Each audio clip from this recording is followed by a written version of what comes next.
शंकर भगवान ओम नमः शिवाय।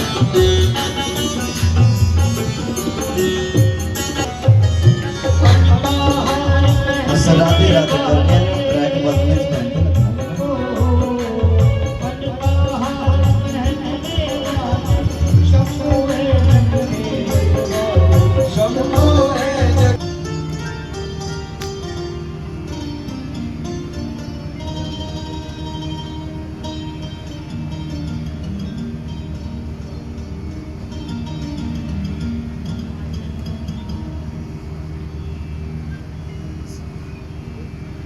शंकर भगवान को किसी ने पूछा तुम्हारे पिता कौन है? बोले ब्रह्मा।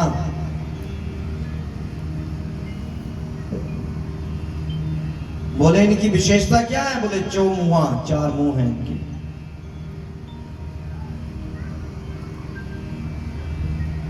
बोले इनके कितने मुंह हैं? बोले 4। बोले तुम्हारे? बोले 5 हैं। भाई आगे बेटा तभी है ना, तब तरक्की करे आगे। देखो बाप मिला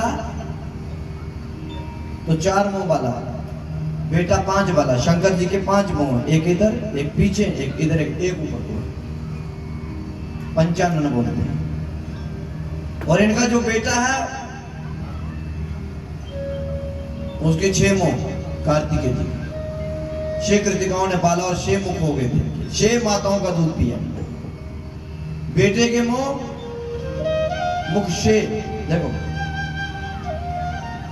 बाप के 4, बेटे के 5 और बेटे के 6 और चेला मिला उसके 10।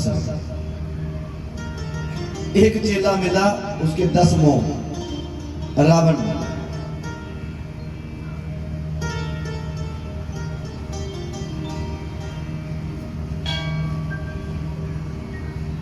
दशानन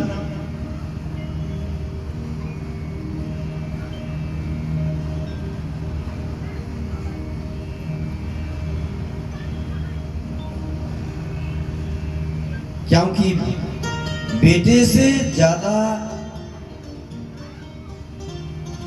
लाडला पोता होता है, मोल से ज्यादा प्यारा सूद ही होता है।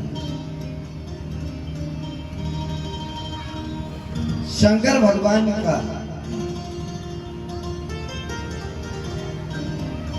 ब्रह्मा जी का नाती होता गणपति जी।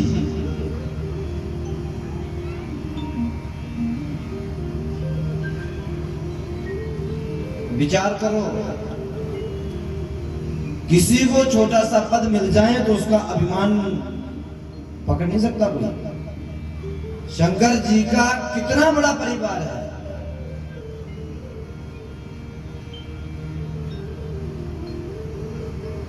हर एक व्यक्ति के मृत्यु के मालिक कौन है? शंकर जी। कोई भी होगा, उस किसी की भी जीव मृत्यु होगी तो शंकर जी के द्वारा ही होगी, क्योंकि ये अविनाशी है। ब्रह्मा जी बना रहे हैं, विष्णु पालन कर रहे हैं और शंकर जी समेट रहे हैं सबको। और इसीलिए शाप लगा, बढ़िया हो गया, बोले काम शमशान में चल जाएगा।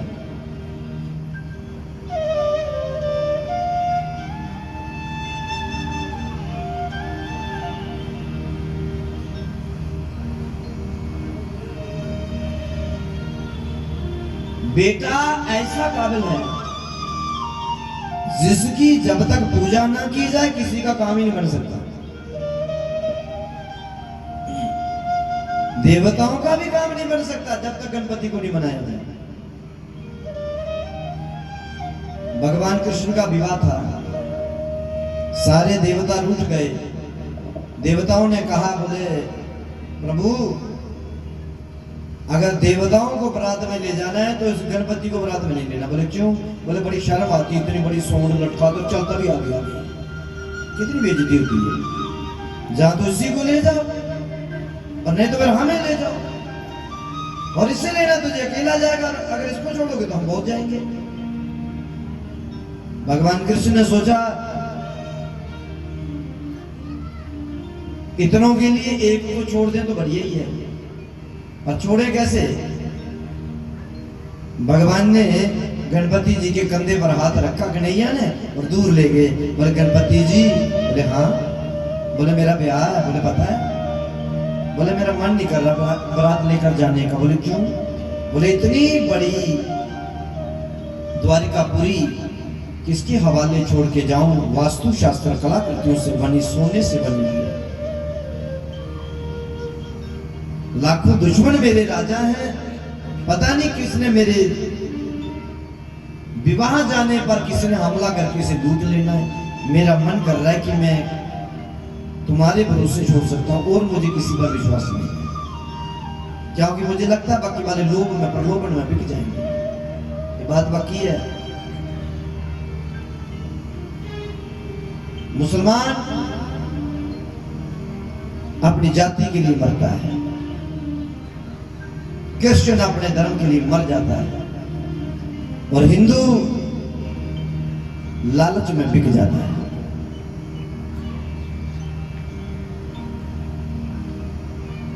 सबको पता है, सबको पता है जो लालच में मर जाता है। सृष्टि में हिंदू के अलावा कोई था ही नहीं। जो हमसे बिछड़ कर जाएगा वो कठिन हो रहा है और हमारा ठिकाने कोई नहीं। भगवान ने कहा पता नहीं किस राजा ने कौन सा प्रलोभन देखकर मेरी द्वारिका लूट लेनी है, और मुझे किसी पर विश्वास नहीं है कि तेरे बिना।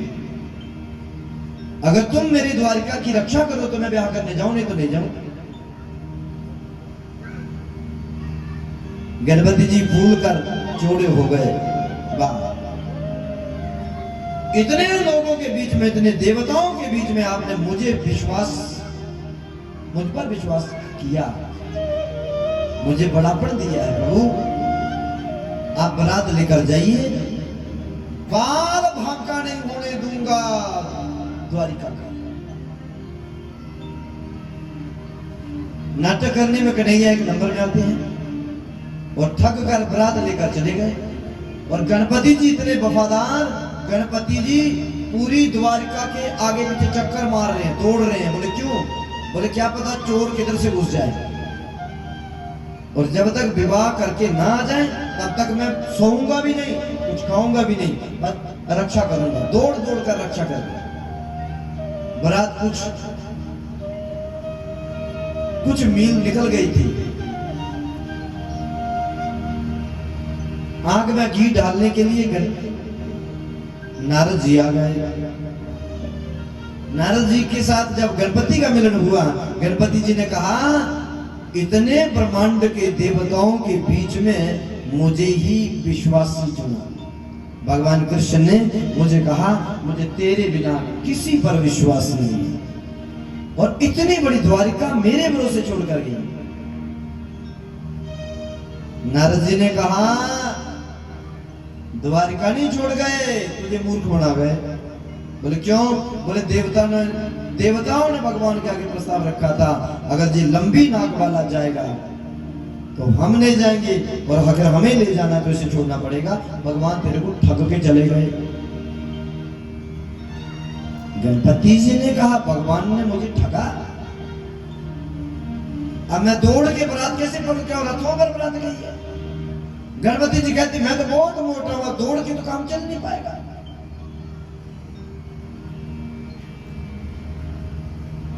दौड़ के काम नहीं चल पाएगा।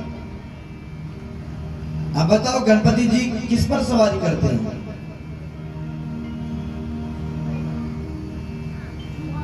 वाहन कौन है इनका? चूहा। गणपति जी ने कहा कि अगर मैं चूहे पर चढ़ के जाऊं तभी तो नहीं पहुंच पाऊंगा, पर गणपति जी ने चूहों का आह्वान कर लिया।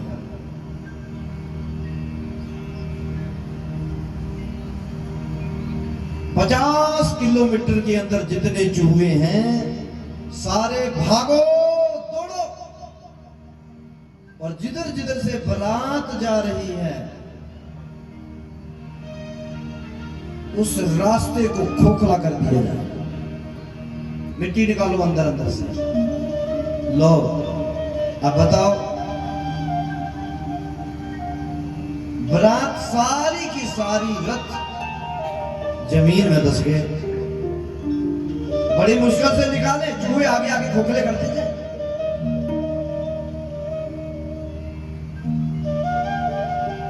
भारी परेशान हो गए सब वाहन।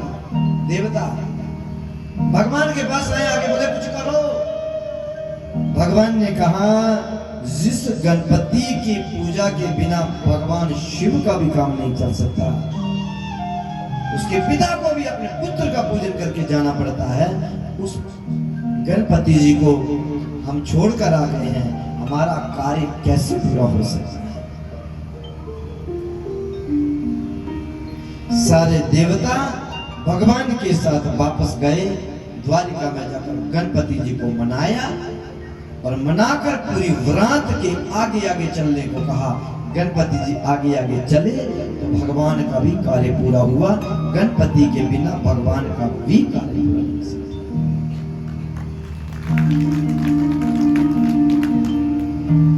कितना घमंड की बात है। किसी की भी मृत्यु होगी तो शिव के द्वारा, और किसी बात का भी कार्य बनेगा तो गणपति के द्वारा।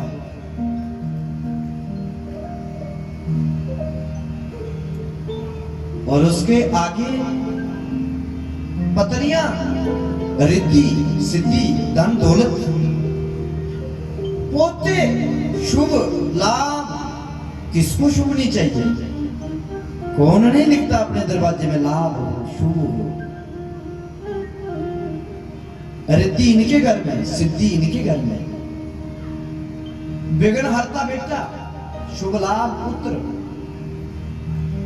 पूरी भूमि का मालिक शिव। इतना बड़ा पद होने के बाद भी भगवान शंकर के अंदर अभिमान नहीं देखा। साकुल संपन्ना पर खप्रम च भिक्षा।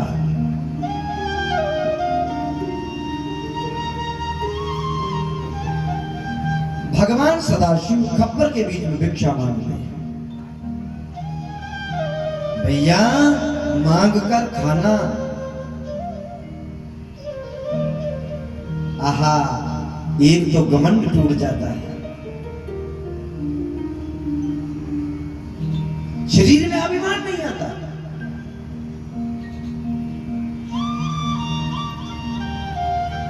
और दूसरा,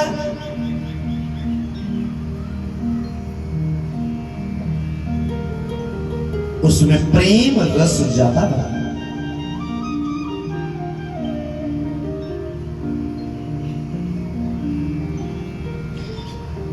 कुछ महीने पहले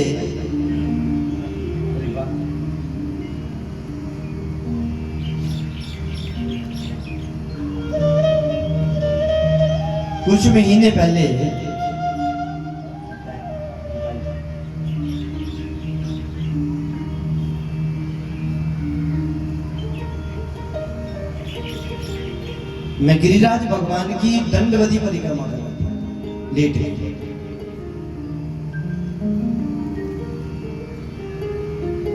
लगभग 12 दिन तक लेट के परिक्रमा कर रहा था।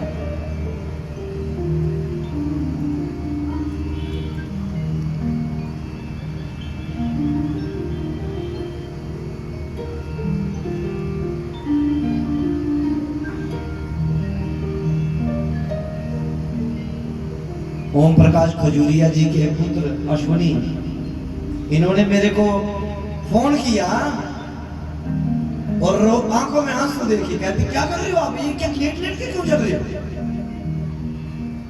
इनकी पत्नी ने मुझे कहा, बोले ये तो कह रहे कि गुरु जी को हो क्या किया, ये क्यों लेट लेट के दोपहर में चल रहे हैं। तो मैंने कहा इस धूली पर कृष्ण के चरण पड़े हैं, जहाँ भगवान नंगे पांव चल रहे हैं, उस धूली को प्रणाम कर रहे हैं। बाहर कष्ट नहीं हो रहा है, सुख मिल रहा है, आनंद हो रहा है, आनंद मिल रहा है। परंतु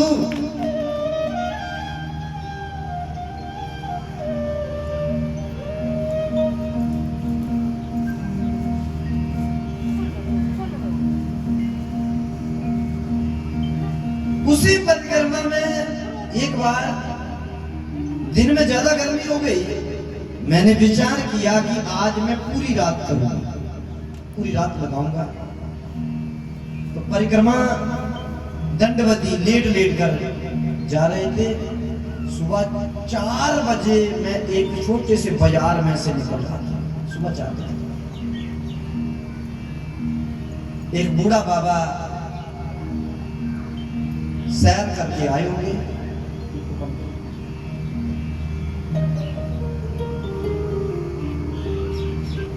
और मुझे सुबह 4 बजे जब दंडवती परिक्रमा करते देखा, मेरे आगे बैठ गए,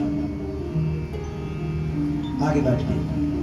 घर में चलो, मैंने कहा मैं नहीं जाऊंगा। बोले घर में चलो। मैंने कहा मैं परिक्रमा करा। बोले आपको चाय पीनी पड़ेगी। मैंने कहा मैं नहीं चाय पीऊंगा, मैं तो चाय पीते बड़ा कम।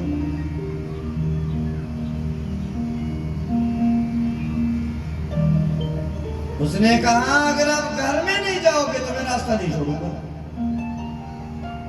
अपना डंडा छोड़ा, बीच रास्ते में बैठ गए। बोले ऐसे कैसे जाएंगे? नहीं जाने दूंगा, नहीं जाने दूंगा। चाय पीने अपनी पत्नी को आवाज लगाई, चाय बना।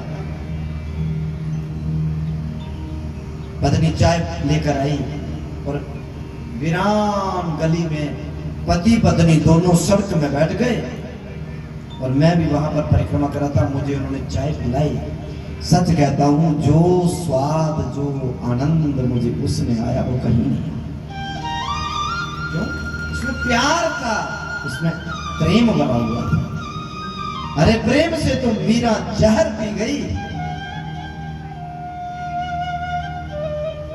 प्रेम बहुत बड़ी चीज है। मित्र मन मानस में पाकर स्नेह नीर,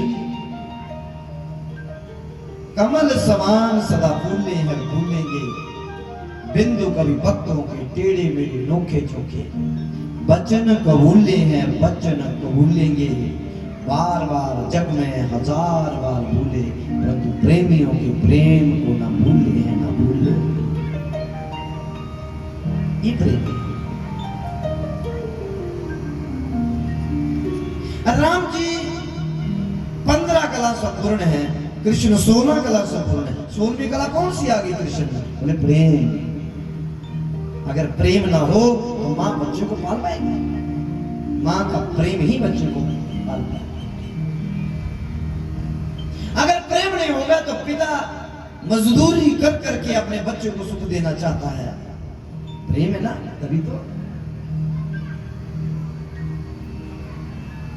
इस सृष्टि में सबसे उत्तम अगर कोई स्वाद की चीज है, स्वाद है, जब चीज है तो प्रेम से ऊंचा कुछ नहीं होता।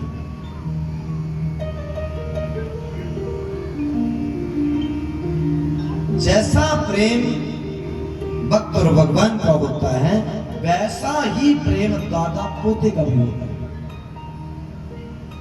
दादा को पोता बहुत प्यारा है, बहुत प्यारा है।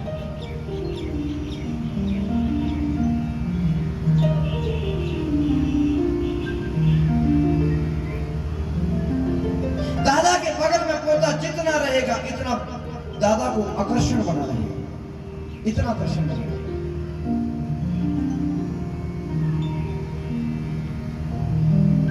भोले बाबा के पोते तो शुभ और लाभ हैं, शुभ लाभ है।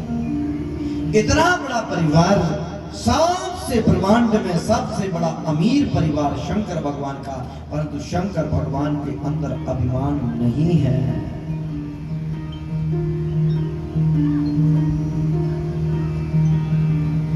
अभिमान नहीं होना चाहिए। शिव पुराण और अन्य पुराणों में भी एक कथा आती है कि शंकर भगवान कितना भोला वाला है। आप कई ग्रंथ पढ़ो, राम ने श्याम ने इक्का दुक्का वरदान दिया होगा, परंतु शिव पुराण पढ़ो, जब अन्य पुराणों को पढ़ो तो शंकर भगवान ने तो ढेर लगा रखा वरदान दे देकर। जितने ब्रह्मांड में वरदान शंकर जी ने दिए, इतने किसी ने नहीं दिए। इसी के लिए इसको कहते हैं भोला बाबा।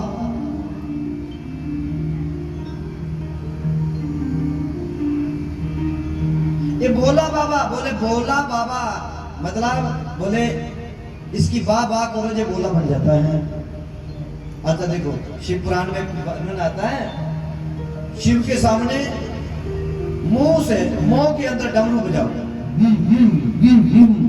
तो खुश हो जाओ मुंह में। देखो ये क्या बात है, ये भी कोई बात नहीं। इतना हंसता बोला बाबा, बोले क्यों? बोले जब राजा दक्ष की गर्दन काट के आग में फूंक दी, कुंड में, ससुर जी की वीरभद्र जी ने। उसके बाद ब्रह्मा जी के कहने पर सारे देवताओं को बुलाकर क्षमा प्राप्ति करने के बाद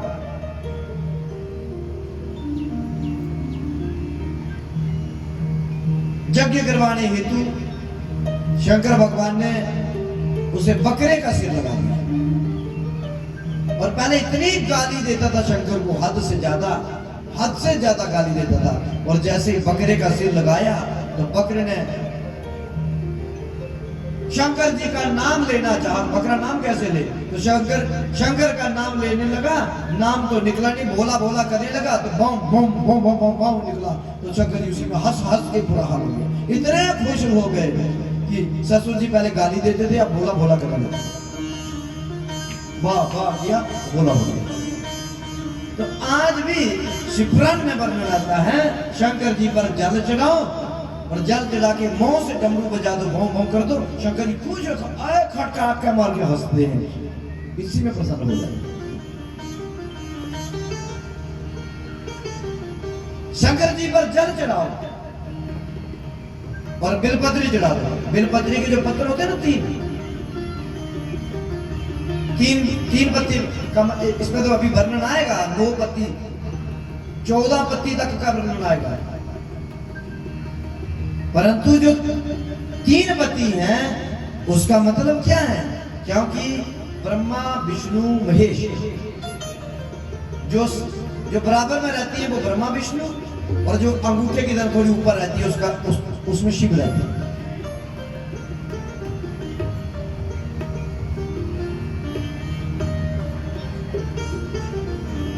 उसमें शिव है।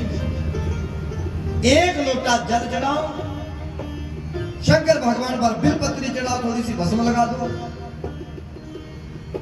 भोले बाबा से जो चाहे सो वरदान मांग दो। और देखो भोला बाबा अगर कहते हैं, अगर बेल के 5 पेड़ हो, 5 बूटे बिल्ले दे होन, ओदे विच शिव जी दा शिवलिंग बनाया।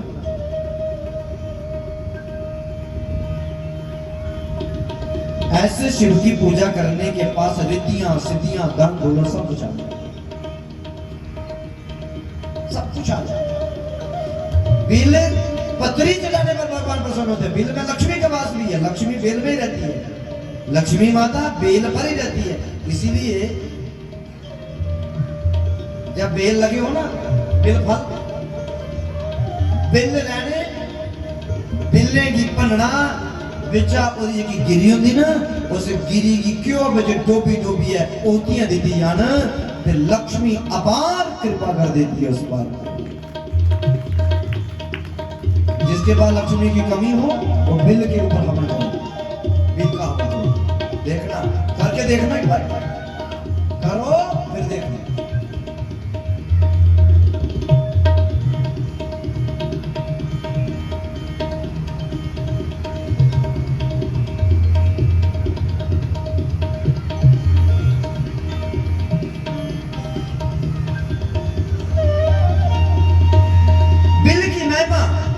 पत्थर की महिमा, बिल की जड़ की महिमा। हाँ एक बात और ध्यान रखना, बिल पत्री के पास में सोमवार को नहीं जाना।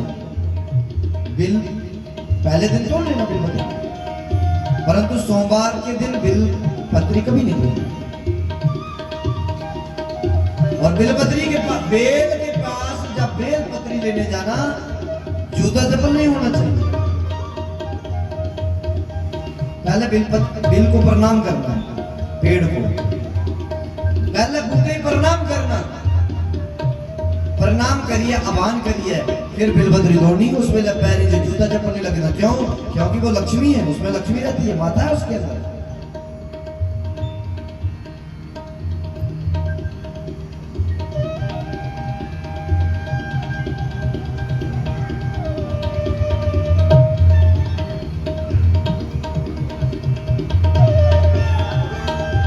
एक लोटा जल चढ़ाना और उसके बाद त्रिपुंड लगाना, 11 बिलपत्री चढ़ा देना। बोले बाबा उसके सारे काम बनाने लगते हैं, परंतु भाव होना चाहिए। अगर भाव नहीं है तो कुछ भी नहीं। सफर करके आ जाओ, भाव नहीं तो कुछ भी नहीं।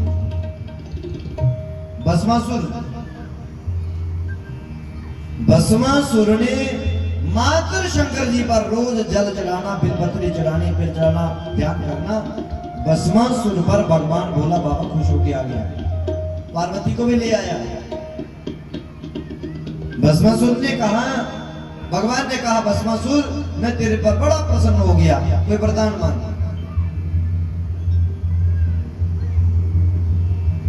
भस्मासुर ने कहा मैं जिसके सिर पर हाथ रखूं वो भस्म हो जाए। बोले बाबा ने कहा वरदान आशीर्वाद तदास्तु।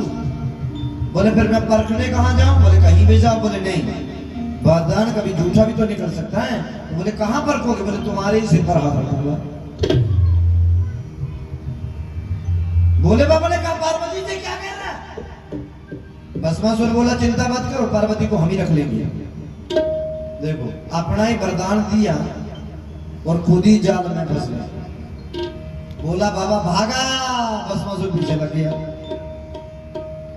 कई महीने बोला बाबा अपने ही वरदान में फंस गया और भागते रहे, भागते रहे, भागते रहे। अंत समय शक्ति ने कहा भोला बाबा सच में बहुत बोला है, अब मुझे ही इस भोले बाबा को बचाना होगा। शिव कभी शक्ति के बिना पूरा ही नहीं हो पाया। शिव तब तक पूरा नहीं हुआ जब तक शक्ति ने बीच में आकर सहायता नहीं। तब भस्मासुर के पास में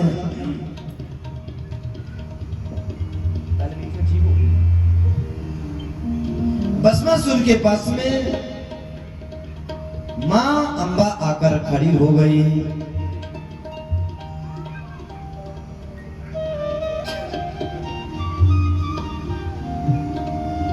भस्मासुर ने कहा पार्वती मैं तुमसे ब्याह करना चाहता हूं, पर पहले तेरे पति को भस्म करूंगा।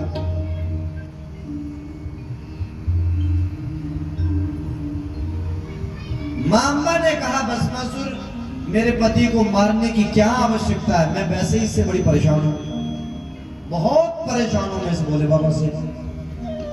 तुम परेशान हो? बोले हाँ।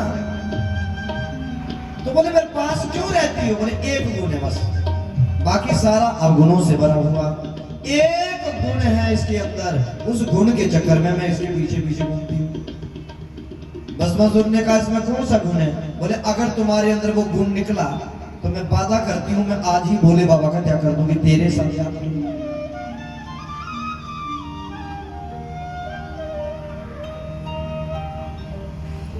मैं तुमसे ब्याह करूंगा। बोले क्या गुण है? बोले जो नाचता बड़ा सुंदर है,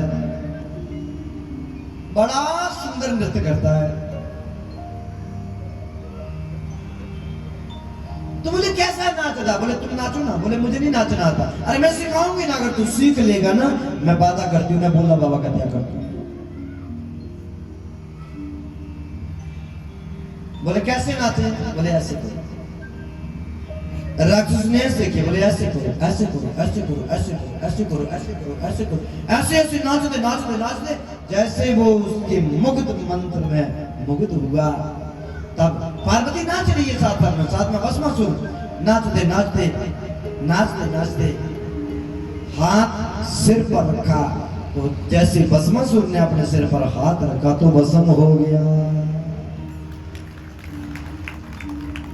मां ने कहा बोले बाबा काय को वरदान देकर फंस जाते हो और बाद में हम ही को आना पड़ता है आपको बचाने के लिए।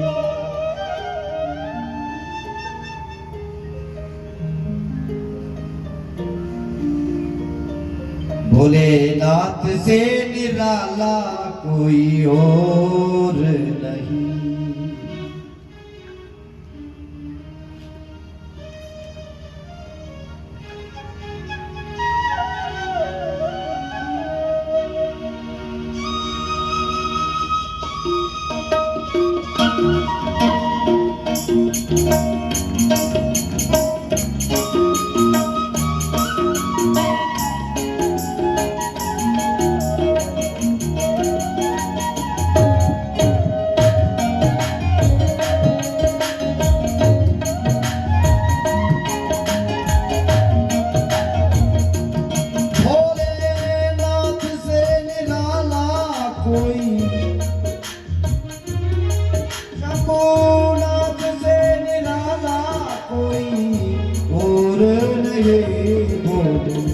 नाथ से निराला कोई और नहीं।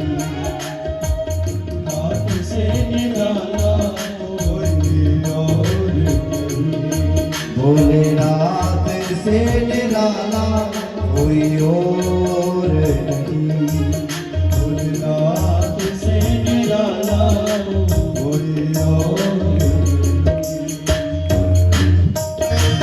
भोलेनाथ से निराला कोई और नहीं।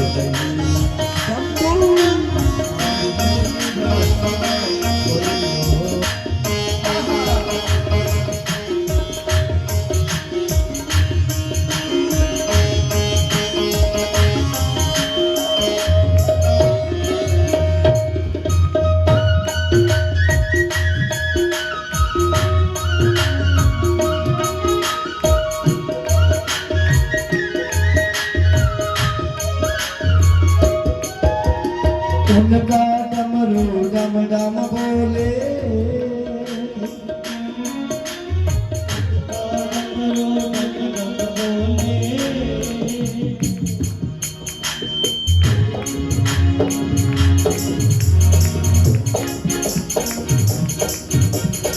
उनका डमरू डम डम बोले,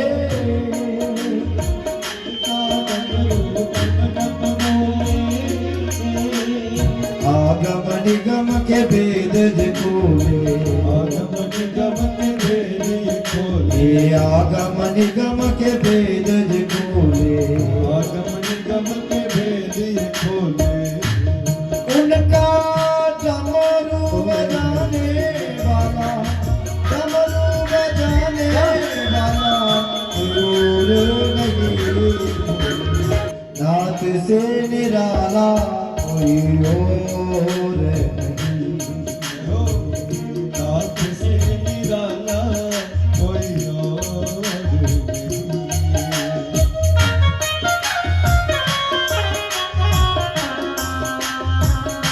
जय हो।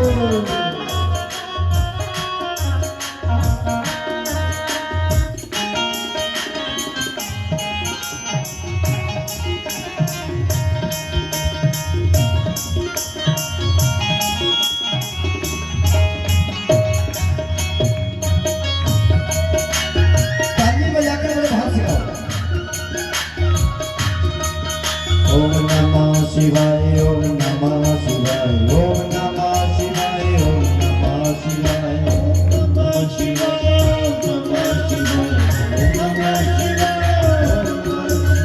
ओम नमः शिवाय, ओम नमः शिवाय, ओम नमः शिवाय, ओम नमः शिवाय, नमः शिवाय, ओम नमः शिवाय, ओम नमः शिवाय, ओम नमः शिवाय, ओम नमः शिवाय, ओम नमः शिवाय, ओम नमः शिवाय, ओम नमः शिवाय, ओम नमः शिवाय, ओम नमः शिवाय, ओम नमः शिवाय, ओम नमः शिवाय। भोलेनाथ से निराला कोई और नहीं। शंभो नाथ से निराला कोई और नहीं।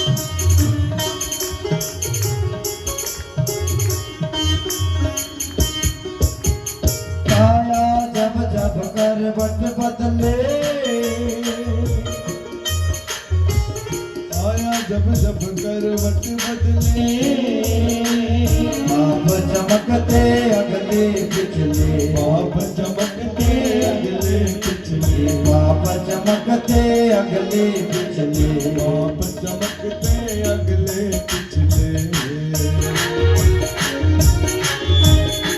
मुझको बचाने वाला, मुझको बचाने कोई और नहीं हो, नाथ से निराला कोई और। नाथ से निराला कोई और नहीं। नमः शिवाय ओम नमः शिवाय, शिवाय ओम ओम नमः शिवाय, ओम नमः शिवाय, ओम नमः शिवाय, ओम नमः शिवाय। ओम नमः शिवाय, ओम नमः शिवाय, ओम नमः शिवाय, ओम नमः शिवाय। ओम नमः शिवाय, ओम नमः शिवाय, ओम नमः शिवाय, ओम नमः शिवाय। भोलेनाथ से निराला कोई और नहीं, भोलेनाथ से निराला कोई और नहीं। हे शंभो नाथ से निराला कोई और नहीं। भोलेनाथ से निराला कोई और नहीं। ओम नमः शिवाय, ओम नमः शिवाय, नमः शिवाय, ओम नमः शिवाय। नमः शिवाय, ओम नमः शिवाय, ओम नमः भोलेनाथ से निराला ताली बजा के बोलो भाव से। शंभू।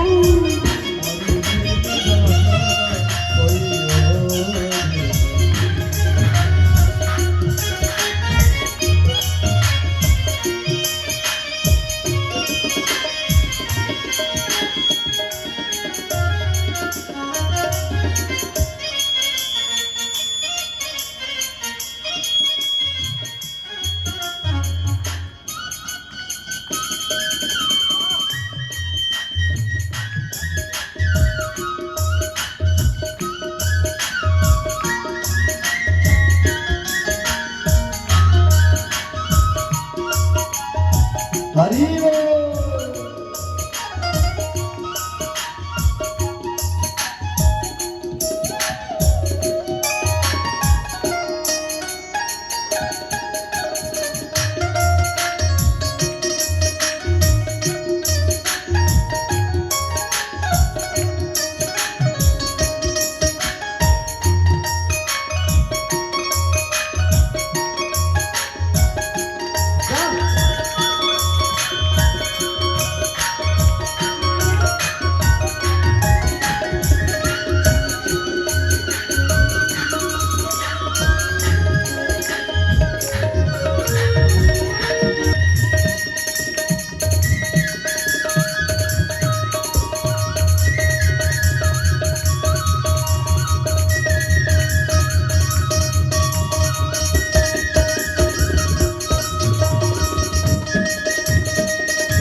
मुझको स्वामी क्यों बिसराया, मुझको स्वामी क्यों बिसराया, ये मुझको स्वामी क्यों बिसराया, मुझको स्वामी क्यों बिसराया।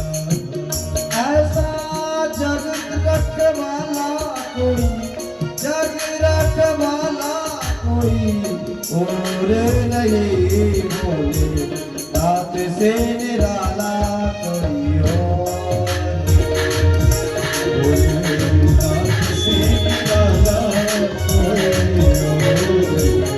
सभी बोलो नमः शिवाय ओम नमः शिवाय, नमः शिवाय ओम नमः शिवाय,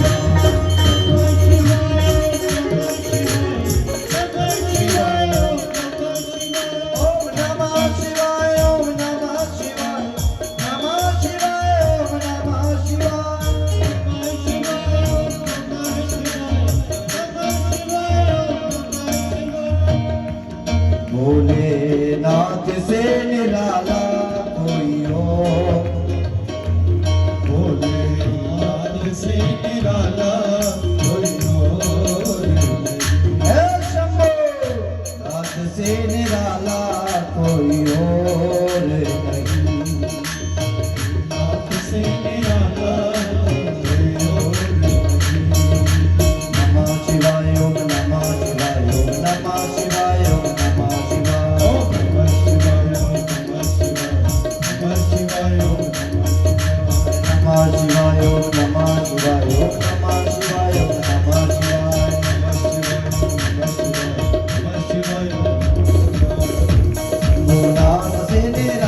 से निराला कोई और नहीं, नाथ से निराला कोई और नहीं।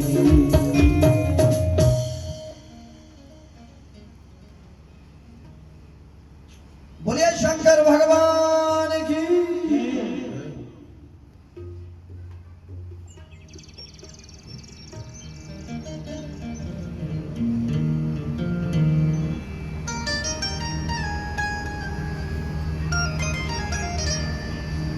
इस साले जी के साउंड दे ऑपरेटर ना कमल जी, ये बहुत बड़े ऑपरेटर ने। असा बड़ी सुखना करी करी इन्हें की लता वापस, पर इन्हें उन्हें भगाइया कोई जरा ऐसा तैश नैश करियो गल्ला वीडियो ज्यादा नहीं करनी।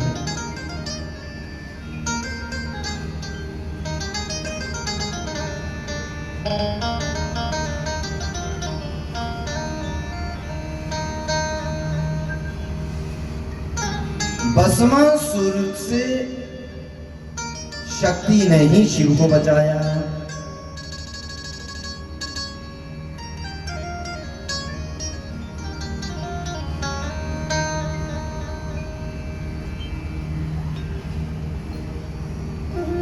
हर हर महादेव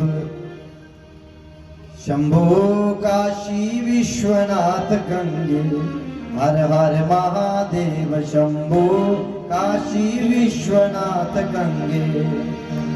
महादेव काशी विश्वनाथ गंगे, हर हर महादेव शंभो काशी विश्वनाथ गंगे। काशी अमरनाथ गंगे, काशी विश्वनाथ गंगे, काशी अमरनाथ गंगे, काशी विश्वनाथ गंगे। सभी लोग आओ ना। महादेव शंभो काशी अमरनाथ गंगे, हर हर महादेव शंभो काशी विश्वनाथ गंगे। काशी विश्वनाथ गंगे, काशी अमरनाथ गंगे, काशी विश्वनाथ गंगे, काशी अमरनाथ गंगे। हर हर महादेव, हर हर महादेव शंभो काशी विश्वनाथ गंगे, हर हर सभी बोलो। काशी विश्वनाथ गंगे।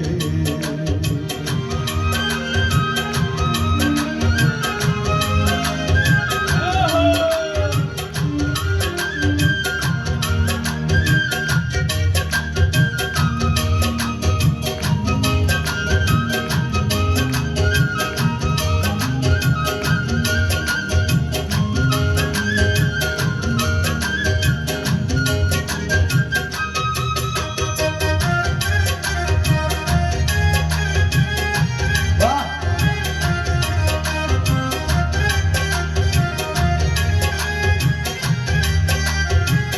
बोलिए शंकर भगवान की। महादेव शंभो काशी विश्वनाथ गंगे, हर हर महादेव शंभो काशी विश्वनाथ गंगे। काशी विश्वनाथ गंगे, काशी अमरनाथ गंगे, काशी विश्वनाथ गंगे, काशी अमरनाथ गंगे। हर हर महादेव शंभो काशी अमरनाथ गंगे, हर हर महादेव शंभो काशी विश्वनाथ गंगे। नमः शिवाय, ओम नमः शिवाय, ओम नमः शिवाय, ओम नमः शिवाय। ओम नमः शिवाय, ओम नमः शिवाय, ओम नमः शिवाय, ओम नमः शिवाय। नमः शिवाय, ओम नमः शिवाय, ओम नमः शिवाय, ओम नमः शिवाय। हर हर महादेव शंभो काशी अमरनाथ गंगे, हर हर महादेव शंभो काशी विश्वनाथ गंगे।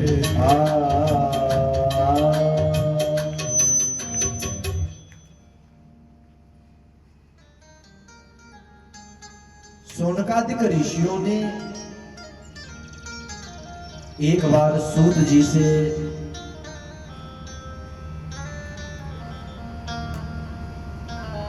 शौनकादिक ऋषियों ने एक बार सूत जी से भगवान शंकर की कथा सुनने का आग्रह किया।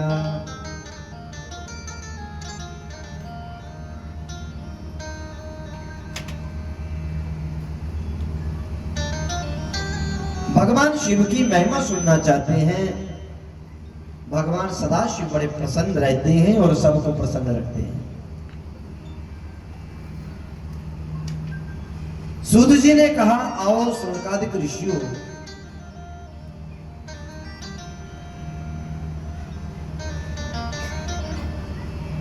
आप भगवान सदाशिव का कोई चरित्र सुनना चाहते हैं तो सुनो। सूत जी कहते हैं, हे ऋषियों,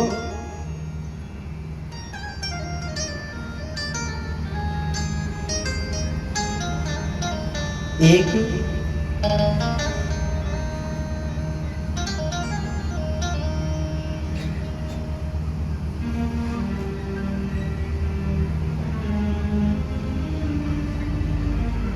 नगर में एक बड़ा ब्राह्मण विद्वान था। किरात का गांव था। किरात जो कोल पील बाने वाले, उस गांव में एक ब्राह्मण रहता था।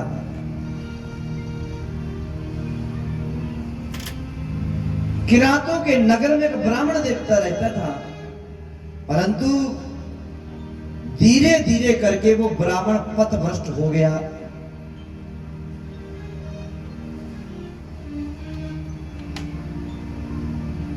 लोगों को ठगता था।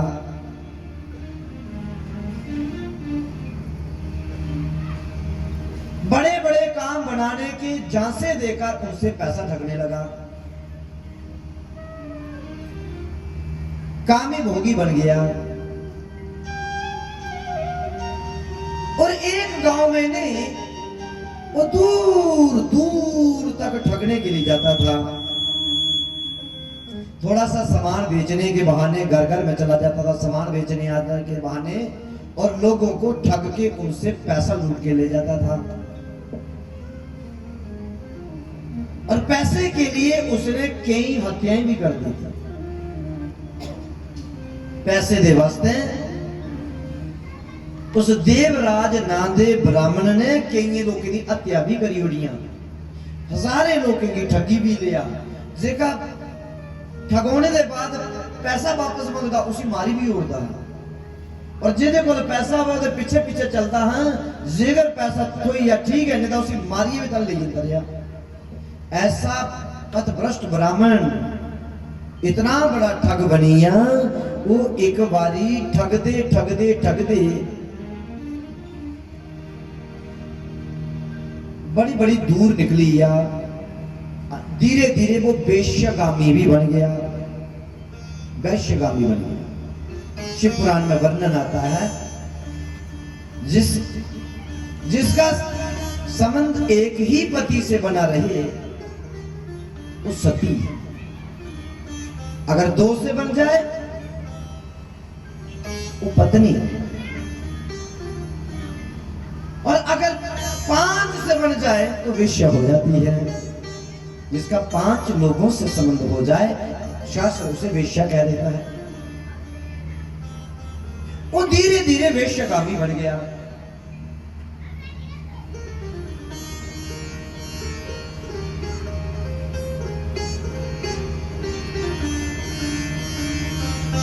पर एक बार सामान बेचने के बहाने जाते जाते वो इतनी दूर चला गया, वो प्रयागराज में पहुंच गया। प्रयाग जहां पर प्राया यज्ञ होते रहते हैं।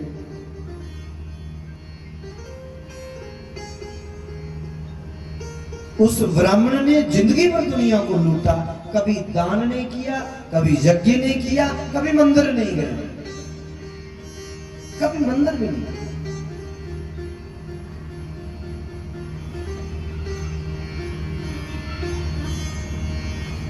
ब्राह्मण होकर उसको अपने ब्राह्मण का कर्तव्य भी नहीं रहा कि ब्राह्मण का कर्तव्य क्या होता है। ब्रह्मत्व का कर्तव्य भी उसे ज्ञान नहीं रहा।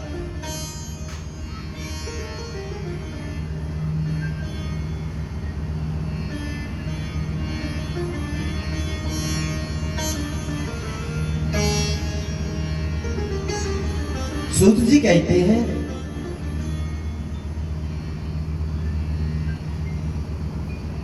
वो ठगते ठगते कुछ सामान बेचते बेचते प्रयागराज में पहुंचा।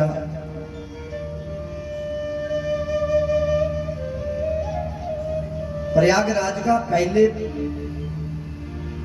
असली जो नाम था ना, प्रयागराज का सबसे पहला जो नाम था, उसका नाम था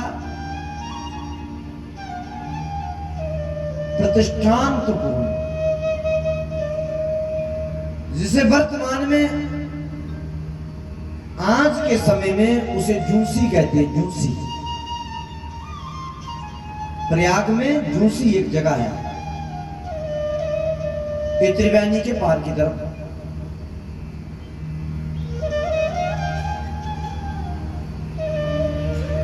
यूसी त्रिवेणी के पावन धरती के ऊपर बगल में बसी हुई है, और उस जूसी में एक बड़ा प्राचीन शिव का मंदिर आज भी है। सामान बेचते बेचते जब ये जूसी में पहुंचा, इसे रात को रहने के लिए कोई ठिकाना नहीं मिले, तो मजबूरी में ये मंदिर में चला गया। मंदिर में इसने रात बिताई।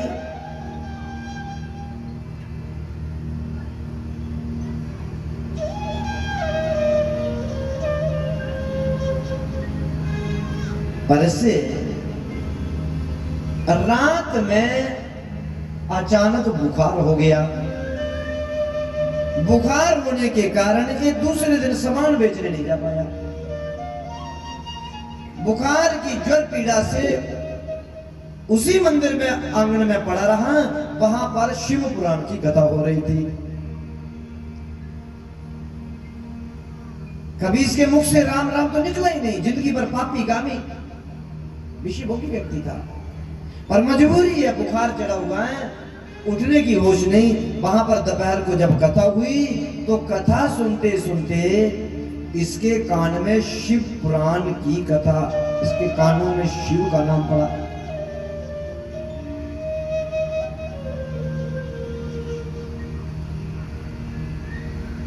कहते हैं रुई का ढेर इकट्ठा करते रहो। रुई का ढेर इकट्ठा करते करते करते करते कितना बड़ा ढेर लगा दिया जाए, और अगर एक तिल्ली अगर उस रुई के ढेर को लग जाए और मिनटों के बीच में उसे नाश करके इतनी सी राख बना देती। इतना बड़ा ढेर, इतनी सी राख हो जाती है, रुई खत्म।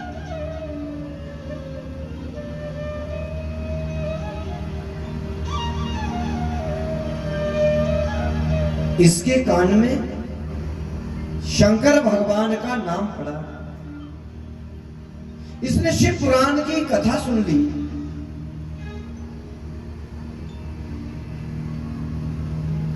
परंतु जब इसके बुखार ज्यादा हो गया,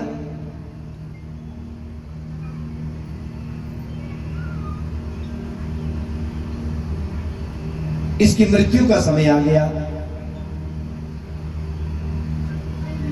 जैसे मृत्यु का समय आया, यमदूतों ने आकर इसे जैसे पकड़ा, बहुत बड़ा पापी था ना, इसे मारना था। जैसे ही इसको मारने लगे, इसके मुख से मरते समय ओम नमः शिवाय, जिंदगी भर पाप किया, अंत समय शिव का नाम निकला और जिंदगी के पाप सारे नष्ट हो गए और शिव को प्राप्त हो गया। इतना बड़ा पापी, इतना बड़ा वैश्यगामी, इतना बड़ा चोर, ठग, इतना बड़ा ठगी करने वाला, लाखों लोगों को ठग ठग के उसने दुखी किया, कितने लोगों की हत्या कर दी। अंत समय शिव के दो शब्द इसके कान में पड़े, शिव का नाम निकला और उसी से इसके सारे पाप नष्ट हो गए। जैसे रुई के ढेर को आग लगाने पर रुई का ढेर मिनटों में जल जाता है, इसी तरह से शिव शिव का मंत्र जपने से सारे पाप नष्ट हुए और देवराज को शिवलोक की प्राप्ति हो गई।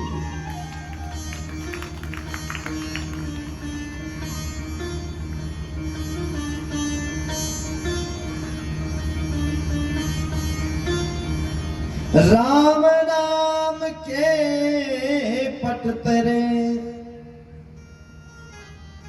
देवों को कचुनाई का देवे गुरु संतोषी हवस रही मन माही।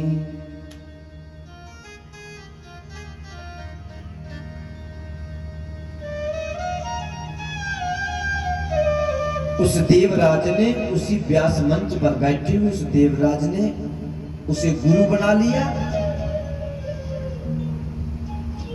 और ऐसी गुरु कृपा हुई पंचाक्षर नाम के मंत्र से शिवलोक की प्राप्ति करवा गया।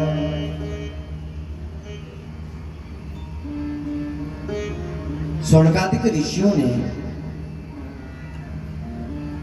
कहा कि हे गुरुदेव,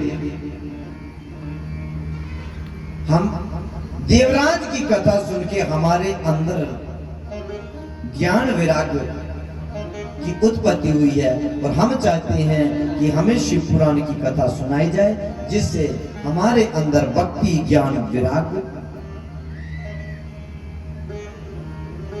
प्रकट हो जाए और शिव पुराण से हमारा कल्याण हो जाए।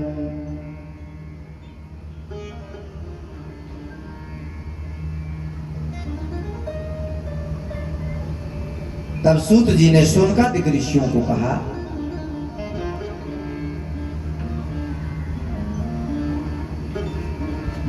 ऋषियों, समुद्र तट पर एक बाशल्य नाम का एक नगर था। बाशल्य नाम का एक नगर था।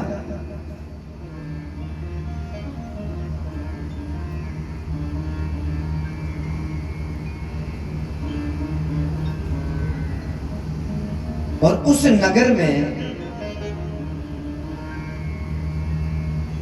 स्वचाली हथियारे लुटेरे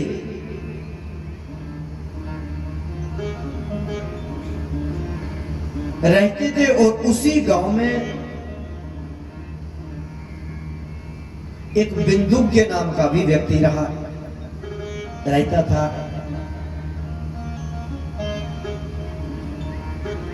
बिंदुज्ञ की पत्नी बहुत सुंदर थी पर वो बहुत शिष्टाचारी थी, बहुत संस्कारी थी, पर बिंदुज्ञ खुद अच्छा व्यक्ति नहीं था। उनकी पत्नी का नाम था चंचला।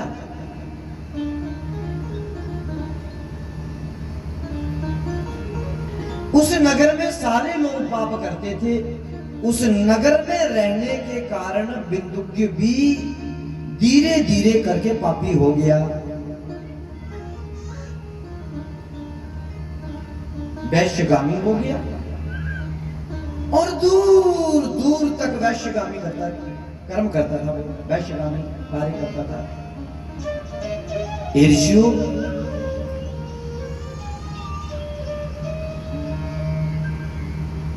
जीवन में काम एक ऐसा वेग है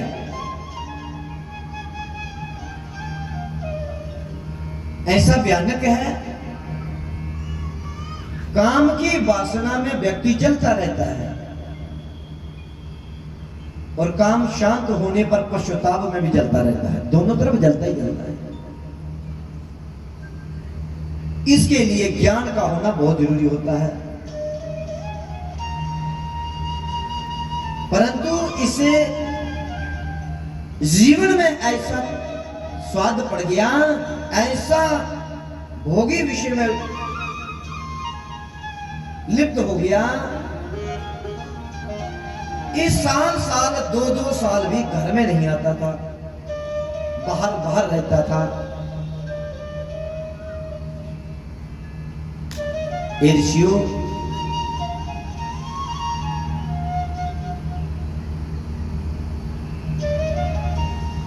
उसकी जो पत्नी थी चंचला,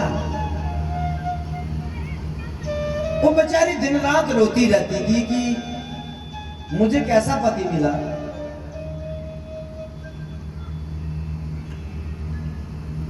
मुझसे ना तो वो प्रेम करता है ना ही मेरी कदर करता है, और ना ही वो साल साल भर घर में आता है, ना खाने पीने की व्यवस्था करता।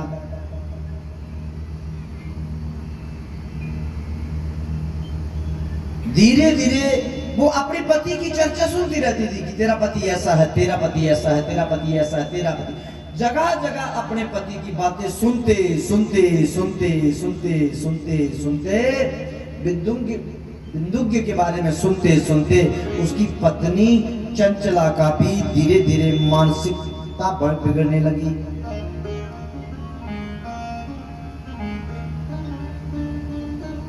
धीरे धीरे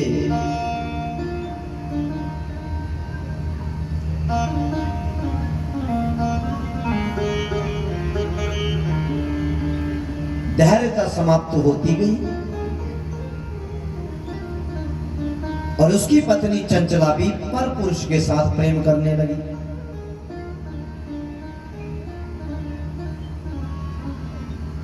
और जिससे वो प्रेम करती थी उससे वो पैसा देता था, बहुत पैसा देता था। एक बार बिंदु के जब घर आया, बिंदु को पता चल गया मेरी पत्नी पर पुरुष से प्यार करती है। उसने अपनी पत्नी चंचला की इतनी पिटाई की, इतना पीटा उसे, वो क्षमा मांगती रही, कांपती रही, और उसने कहा मैं जिंदगी में कभी ऐसी गलती नहीं करूंगी, मुझे माफ कर। और उसने कहा तूने कितने पैसे लिए? बोले मैंने इतने पैसे लिए। बोले ला पैसे। उसने सारे पैसे भी दे दिए और उसने कहा मुझे माफ कर दो। चंचला बोली अब मैं जिंदगी में ऐसी गलती नहीं करूंगी। उसका पति बिंदु के ने कहा बोले नहीं, तुम पर पुरुषों से बनी रहो और जितना उससे पैसा मिले वो मुझे दे दिया करो। देखो उसके पति ने अपनी पत्नी को वैश्यवृत्ति में डाल दिया, क्योंकि उसे भी तो वैश्यवृत्ति करनी ना, और पैसा चाहिए। वो अपनी पत्नी से पैसा लेकर बाहर उड़ाता रहता था।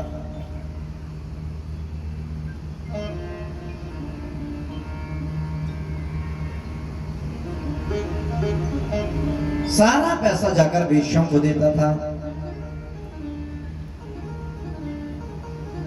एक बार बिंदु की अकाल मृत्यु हो गई। जैसे ही उसकी अकाल मृत्यु हुई, चंचला को पता चला कि मेरा पति मर गया। अब वो आजाद हो गई, बिल्कुल आजाद हो गई और बेशुमार धन कमाने लगी वैश्यवृत्ति करके। सूत जी कहते हैं कि ऋषियों, जब उसका शरीर ढल गया,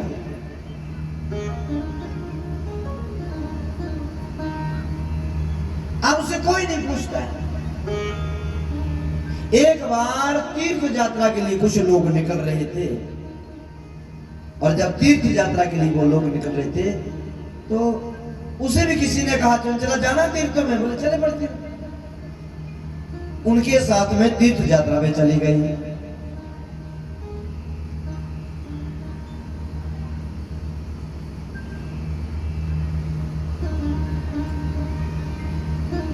तीर्थ में जाकर जैसे सबने स्नान किया तो चंचला ने भी स्नान किया।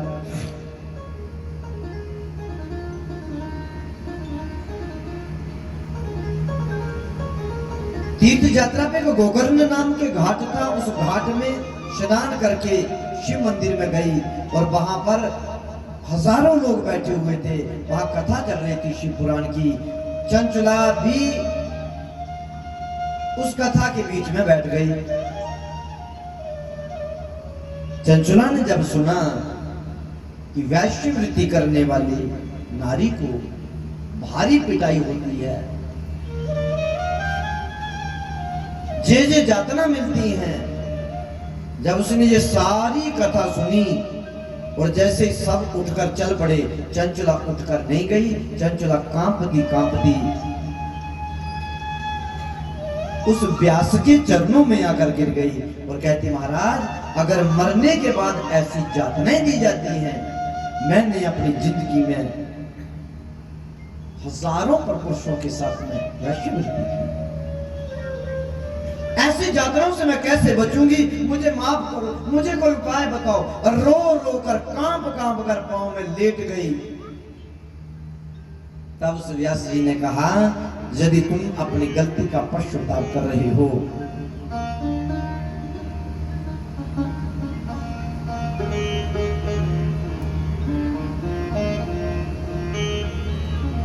हृदय से रो रही हो, घबरा रही हो कि मार पड़ेगी, देवी, शास्त्र कहते हैं कि पाप के बाद पश्चाताप ही उसका उपाय होता है। पाप के बाद पश्चाताप ही उसका उपाय है।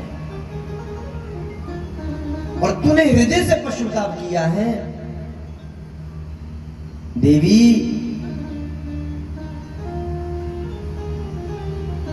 इस सृष्टि पर बड़े से बड़ी गलती का पश्चाताप से ही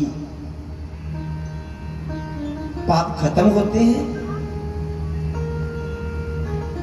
तुम जिस प्रकार से पश्चाताप किया, मन में पश्चाताप करते हुए तुम शिव पुराण की कथा सुनो।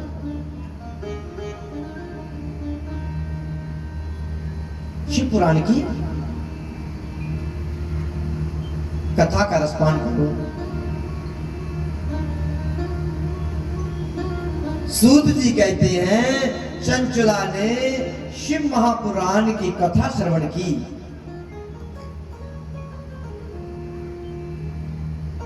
इतनी शिव भक्त बन गई, इतनी शिव भक्त बन गई, उसके मुख से सदा शिव होम शिवोम शिवोम शिव शिव शिव शिव निकलता था। और जिस समय चंचला की मृत्यु हुई, मृत्यु के समय शिव शिव शिव शिव मुख से निकला। और इसी शिवलोक से, चंचला के शिव शिव निकलने से वह शिवलोक की प्राप्ति हो गई। और वहां जाकर माता अंबा की 10 सहेलियों में सबसे श्रेष्ठ सहेली बन गई। माता अंबा की सहेली बनी जाती, मां अंबा की सहेली बन गई।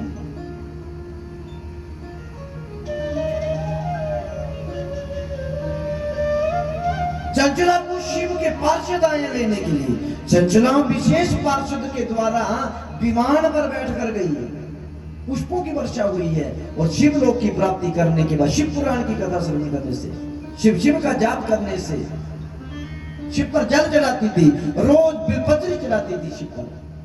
ऐसी शिव की लगन लग गई और शिव लोक में उसकी प्राप्ति होती है जाकर। और वहां जाकर मां अंबा की विशेष सहेलियां, उन सहेलियों के बीच में विशेष सहेली जाकर माता पार्वती की सहेली बनी जाकर चंचला रही। हर हर महादेव शंभो काशी अमरनाथ गंगे, शंभो काशी अमरनाथ गंगे,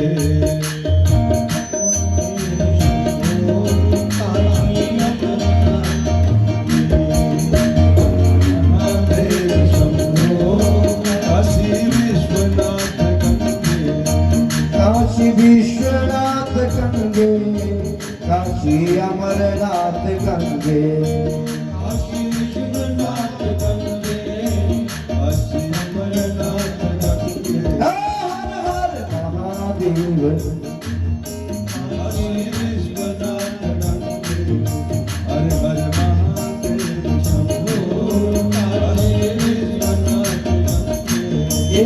काशी विश्वनाथ गंगे, काशी अमरनाथ गंगे, काशी विश्वनाथ गंगे, काशी अमरनाथ गंगे, काशी अमरनाथ गंगे, काशी विश्वनाथ गंगे, काशी विश्वनाथ गंगे, काशी अमरनाथ गंगे। हर हर महादेव शंभो काशी अमरनाथ गंगे, महादेव शंभो काशी विश्वनाथ गंगे, काशी विश्वनाथ गंगे, काशी अमरनाथ गंगे।